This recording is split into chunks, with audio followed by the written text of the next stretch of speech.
नमस्कार, funny Pravin YouTube चॅनलवरती आपलं स्वागत आहे। आजच्या व्हिडिओमध्ये बघा, EMD अमाउंट तुमची जप्त होऊ शकते जर तुम्ही हे चुकी केली असेल तर। याची माहिती आपण आजच्या व्हिडिओमध्ये पाहणार आहोत। चॅनलवर तुम्ही पहिल्यांदा असाल तर चॅनलला सबस्क्राइब करा, व्हिडिओला लाईक करा म्हणजे येणारे व्हिडिओ तुमच्यापर्यंत येत जातील।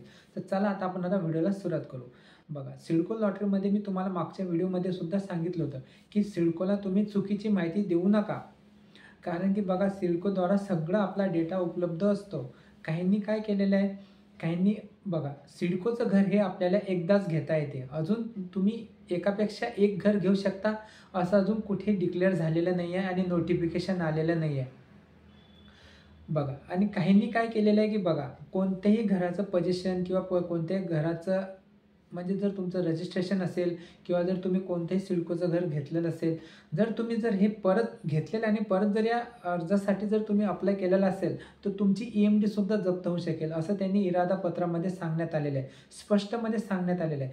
ती पूर्ण माहिती आपण आज पाहणार आहोत। बघा, काही वेळेस काय होते की आपल्याला वाटते की आपण चुकी केली पण आपल्याला लक्षात येत नाही, पण सिडकोमध्ये हे असं चालत नाही।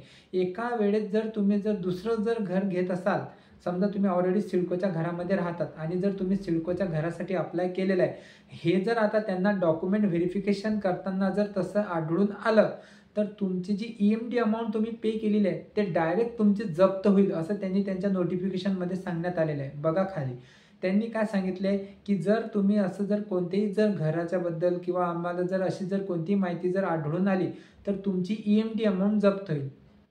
EWS वाल्यांनी 75,000 रुपये भरलेले आहेत, LIG वाल्यांनी 1.5 लाख भरलेले आहेत आणि ज्यांनी 2 BHK साठी अर्ज केलेला आहे त्यांनी 2 लाख रुपये भरलेले आहेत। मी याच्या पूर्वी एक व्हिडिओ पण बनवलेला होता की तुम्ही असं कोणतीही माहिती म्हणजे फॉर्म भरताना, डॉक्युमेंट अपलोड करताना की तुम्ही जे करेक्ट इन्फॉर्मेशन आहे तेच अपलोड करा, चुकीची माहिती अपलोड करू नका।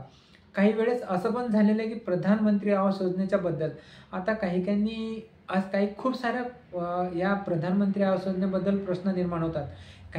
काहींनी बघा, एका फॅमिलीमध्ये जर 2 मुलं असले, 2 मुलांनी एका मुलाला घर लागलेलं आहे, त्याने त्याच्या आईचं नाव को-ॲप्लिकंट केलेलं आहे तर दुसरा मुलगा त्या आईचं नाव को-ॲप्लिकंट करू शकत नाही, कारण की आईचं नाव रजिस्टर झालेलं आहे, मुलाचं नाव रजिस्टर झालेलं आहे। तर दुसऱ्या मुलाला आईचं नाव लावता येणार नाही आणि त्याने या लॉटरीमध्ये फॉर्म भरलेला आहे आणि त्याला घर लागलं तर त्याला प्रधानमंत्री आवास योजनेचा लाभ मिळणार नाही, कारण की त्याला को-ॲप्लिकंट लावता येत नाही।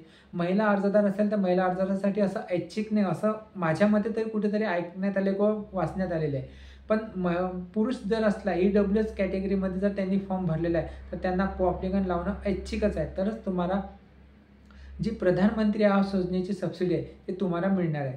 तर असं जर तुम्ही चुकी केली असेल तर हे सिडकोच्या निदर्शनास आले, आता बघा इरादा पत्र आलेलं आहे, इरादा पत्रामध्ये डॉक्युमेंट व्हेरिफिकेशन सुरुवात झालेली आहे। ज्याचे डॉक्युमेंट व्हेरिफिकेशन झाले त्यांना लवकरात लवकर आता ते कन्फर्मेशन लेटर नंतर मग तुम्ही बुकिंग अमाऊंट तेवढीच भरायची आहे, त्यानंतर मग तुम्हाला इरादा पत्र येईल। तर असं हे या व्हिडिओमध्ये आपण सांगण्याचा प्रयत्न केलेला आहे। व्हिडिओ महत्त्वपूर्ण आहे असं जर तुम्हाला वाटलं असेल तर व्हिडिओला लाईक करा, चॅनलला सबस्क्राइब करा, येणाऱ्या अशा सिडको लॉटरीचे नोटिफिकेशन तुम्हाला येत जातील। चला भेटू नेक्स्ट व्हिडिओमध्ये, धन्यवाद।